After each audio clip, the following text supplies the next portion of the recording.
Si vous avez décidé de faire du bananier plantain parce que c'est une culture rentable, alors vous avez des obligations d'apprendre. Dans la vidéo d'aujourd'hui, je vous donne 8 critères qui vous permettent de choisir une variété A par rapport à une variété B de bananier plantain.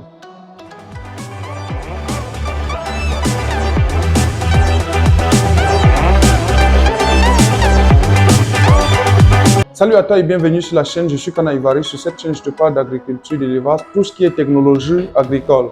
Je suis déjà en train de préparer le lancement officiel de mon programme de distribution de semences de bananier plantain parce que l'année dernière, nous avons fait 50 000 pifs de bananier plantain que nous avons distribués et vous avez vu les résultats que nous obtenons jusqu'ici.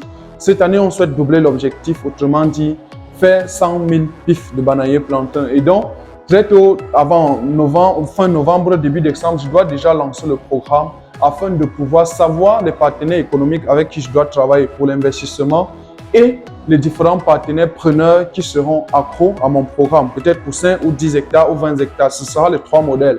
Donc, soit 10 000 pifs, soit 20 000 pifs, soit 40 000 pifs. Ce sera le modèle de cette année pour les différents partenaires. Abonnez-vous surtout à la chaîne si vous n'êtes pas encore abonné parce que chaque semaine désormais, je vais publier 2 à 3 vidéos de conseils agricoles qui vous permettent d'élargir votre cahier d'adresse et d'élargir votre connaissance et compétences dans différents domaines. Aujourd'hui, plus concrètement, on va regarder ensemble 8 critères qui vous permettra de choisir une variété de bananier plantain par rapport à une autre. Si je ne suis pas votre fournisseur, demandez à votre fournisseur les différents éléments suivants. Le premier élément, ce sera ici la résistance aux maladies. La résistance aux maladies. Est-ce que la variété de bananier plantain que votre fournisseur va vous donner, est-ce qu'elle est résistante par rapport aux différentes maladies qui existent? Si oui, ok, je vous encourage à prendre. Parce que si vous prenez une variété telle que j'ai rencontrée dans le sud Cameroun, entre Idéa et Kribi, les gens font du bananier plantain et à tout moment, il faut pulvériser avec des fongicides. À tout moment, il faut pulvériser avec des pesticides. Cela, je ne vous encourage pas. Moi, je vous encouragerais à demander à votre fournisseur, que ce soit l'IRAD ou moi ou d'autres pépiniéristes, est-ce que cette variété est-elle résistante aux maladies? Si oui, ok, allez-y. Le deuxième critère va être l'adaptabilité, adaptation dans la zone. Il faut que cette variété s'adapte dans votre zone. Il y a des variétés de bananier plantain qui s'adaptent à l'ouest Cameroun, des variétés qui s'adaptent dans le centre, des variétés qui s'adaptent dans le sud. En tout cas, est-ce que vous avez vous-même vu ces régimes dont vous voulez faire dans votre champ, produits dans votre zone? Si vous n'avez pas encore vu, il y a 2 possibilités. Soit vous abandonnez, vous choisissez une autre variété, soit vous vous rapprochez de l'IRAD et lui dites, ok, tiens, l'Institut de recherche, j'ai telle variété que j'ai découvert dans tel environnement, je voudrais mettre ici, en lui donnant peut-être l'altitude, la latitude, la vitesse du vent de votre zone et il va pouvoir vous conseiller et dire ok, c'est bon, allez-y, cultivez cette variété. Le troisième critère devrait être la préférence sur le marché. La préférence sur le marché. Si vous cultivez un bananier plantain que personne n'aime sur le marché, ça ne vous sert à rien. Que le régime soit gros, costaud, long, gros doigt, ainsi de suite, et que les gens n'adorent pas sur le marché, ça ne marchera pas. À la fin de cette vidéo, vous verrez que je vais vous donner, par rapport aux objectifs que vous devez vous fixer, un certain nombre de variétés. Pour le moment, tout ce que je peux vous dire, c'est des différents indicateurs de performance que vous devez pouvoir identifier avant de vous mettre. Le quatrième critère peut être la précocité de production. Précocité de production.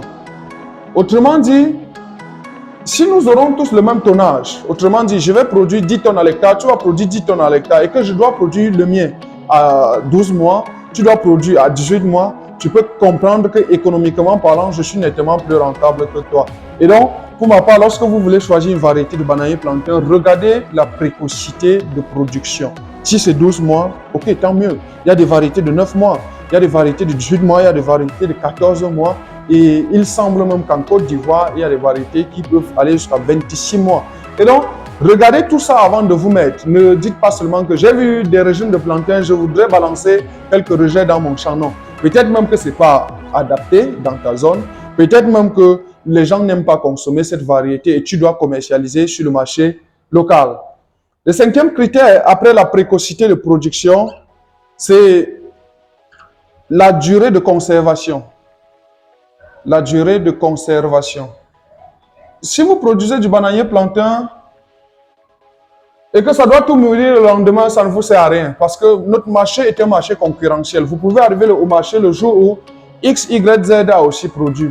Et si, n'est-ce pas, vous n'avez pas la capacité de faire patienter votre plantain 2 à 3, 4, 5 jours avant qu'elle mûrisse, vous risquerez de liquider votre production. Pourtant, vous n'étiez pas préparé à le faire, puisque économiquement, vous ne serez plus rentable. Donc, regardez la durée de conservation, demandez à votre fournisseur de semences comment ça se conserve afin de pouvoir vous décider.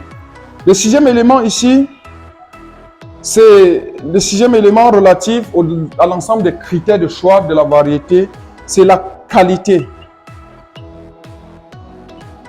Qualité. Ici, on peut parler de qualité organoleptique pour dire, ok, est-ce que c'est bon? Est-ce que les gens puissent en consommer et que les propriétés sont bonnes? Est-ce que ce bananier est riche, par exemple, en protéines, lipides, glucides et tout ça en fibres? Autrement dit, s'il y a deux variétés et s'il y a une variété plus riche en protéines, par exemple, plus que l'autre, on serait obligé de tous choisir la variété plus riche en protéines. Par exemple, s'il y a une variété beaucoup plus propice pour la transformation et que l'autre ne l'est pas, on va préférer ce qui est riche pour la transformation. Dans tous les cas, renseignez-vous de la qualité et donc de la richesse.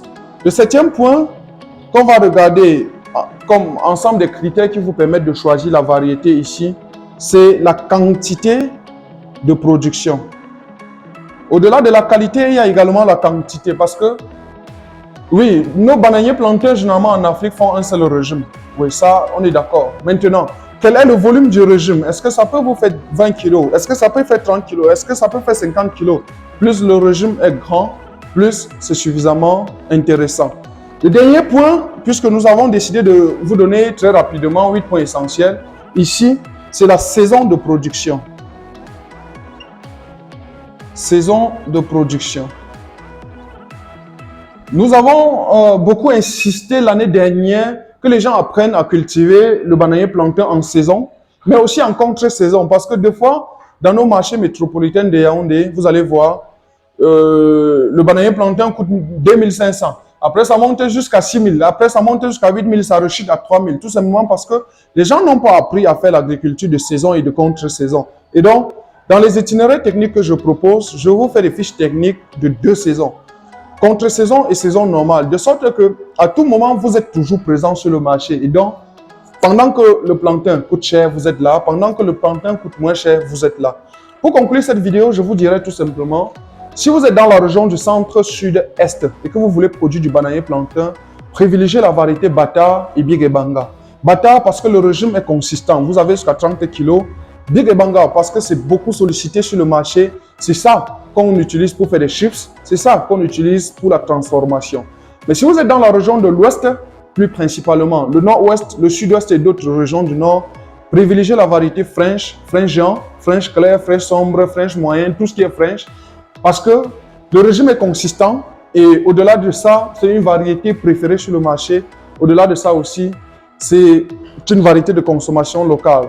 Et la résistance du sol fait qu'on n'a pas de problème à produire cette variété. Si vous êtes dans le littoral, en tout cas, littoral Cameroun en région moyenne altitude, privilégiez les variétés comme Buruku. Vous pouvez également choisir de faire les élates, les essents, les cônes, les faux cônes. En tout cas, si vous êtes aussi macro-producteur, vous pouvez produire du Big Ebanga et Bata, vous n'aurez pas de problème. Donc merci d'avoir suivi jusqu'à la fin, j'espère qu'elle vous aide. Partagez surtout à une personne à qui ça peut aider. Si vous avez une connaissance qui veut faire du bananier plantain, il aurait besoin de ces critères pour pouvoir s'y mettre.